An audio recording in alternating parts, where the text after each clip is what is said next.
Right now, I'm going to welcome in our own Johnson Wagner with a special guest at 13. With this hurt.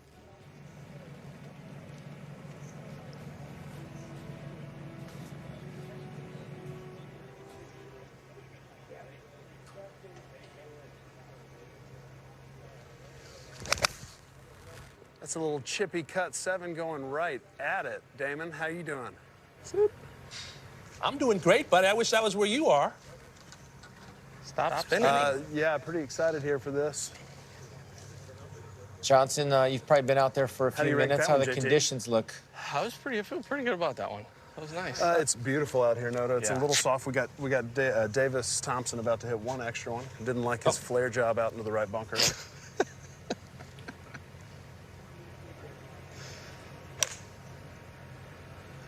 All right, JT, thank you so much for taking the time. 2021 Players Champion, you've got a nice record here.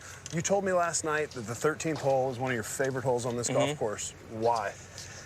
I just think it's a sneaky little par 3. I think, especially you get back in this little corner here, often with the wind, you can't quite feel it, and just your distance control is so important. You know, you kind of have like, it feels like 3 or 4 pockets to the screen. You know, you have the pin that's on the front right that you need to have the good right distance, and then the back right, then obviously the front left with the water, and then they have that back left one on the shelf. So it really is just trying to get the distance right is very important, and it can be tough to do.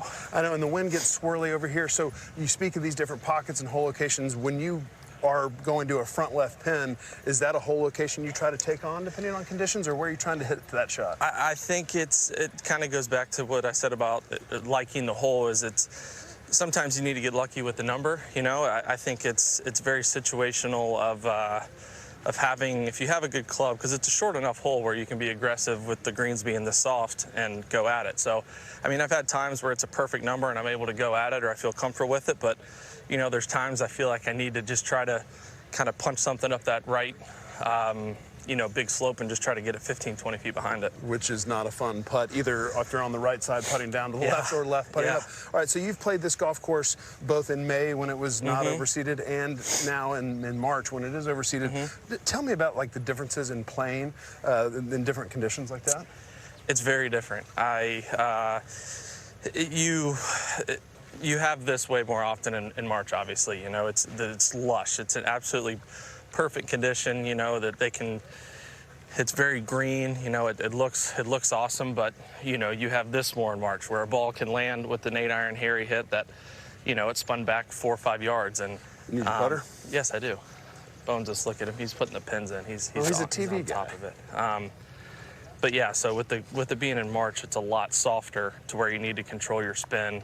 But also, as you know, I'm sure you've played some in March, you can get some nasty weather that time of year. Nasty weather, and the rough is up this year. The rough is completely different. Playing jumpy Bermuda is compared. I want you to do your thing here. Are you going to hit some shots from this front right? Actually, it appears so. I think Bones wants me to hit a couple chips. I usually can tell where he wants me to go. This is a pretty good miss on this green. So now in the practice round, are you going to hit multiple shots to, you know, each pin? Yeah, so like this is kind of like I was talking about, just what I think is one of the beauties of this hole is, honestly, the pin in the tournament isn't terribly far from there. It's a little further up. And you can see, I mean, 2-3 paces left of it goes all the way down.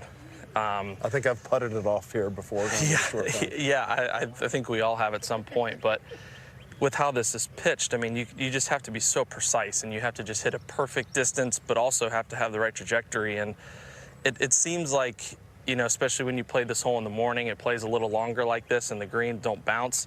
You end up kind of between clubs, and this is often a spot you end up hitting it. So it's because it's, you know, it's a good miss, and I think that's something about Sawgrass is knowing where to miss it. Exactly. It's a place that if you're playing well, you can be aggressive and try to go at it pretty good. But where are when you you're taking not, this one?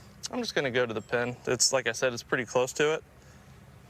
So just kind of hit some chips from down here to see. I mean, it's a very straightforward kind of basic shot, but.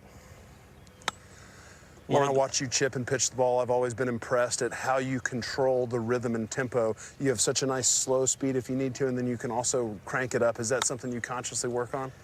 Not really. It's something, I should do that.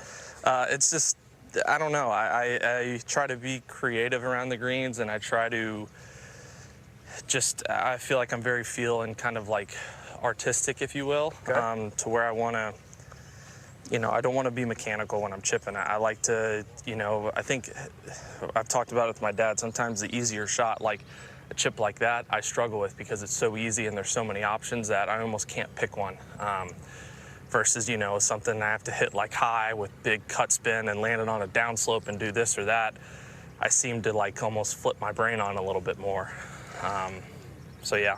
All right, so you're approaching this. You got the 3 practice holes out here. What is this a potential miss to a bottom pin? Like, what are you thinking here? Are you going to hit one to each, or? Yeah, I mean, this is one. It's probably more likely to kind of one of these pins because, this pin they'll move the tee up sometimes, and I mean, generally you want to try to get it on the right level. But again, it can just be a hole where you get in between clubs, and you really just have to, just make sure that you're missing on the appropriate side. But it's, you can get some funky putts on the screen, and I just feel like lag putting out here, especially with some of the par 5s, but the par 3s as well, is very important. So just more on a day like this, I'm trying to just, kind of gauge my speed, see if it's matching up to what I feel.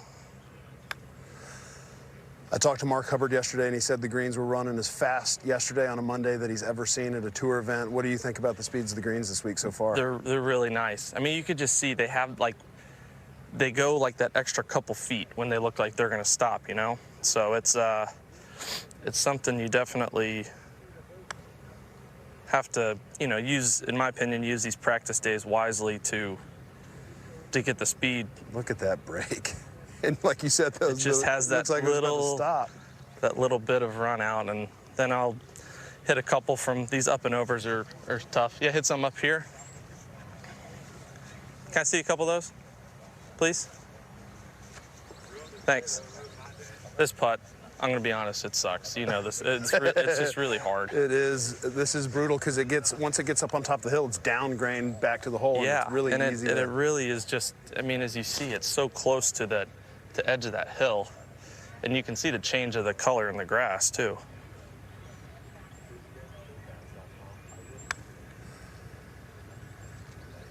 Justin, it seems like I'm going to go back to the Wyndham, maybe even 3M. You may tell me before, but you've really been on a nice trend since then. How comfortable are you with your game right now? I'm very comfortable. I mean, I am. I'm enjoying it. I'm liking the.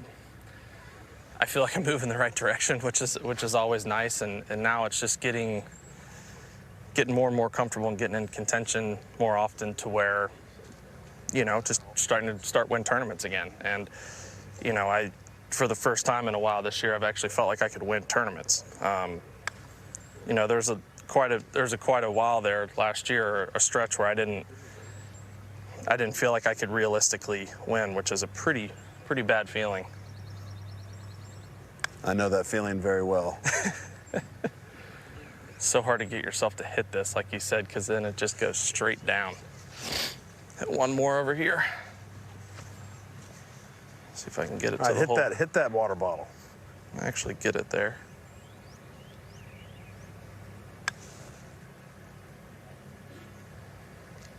Come on. Well, that one seems like a good one to end on. Justin, I really appreciate your time today, and have a great week, man. Thanks, dude. Appreciate it. Damon, back to you.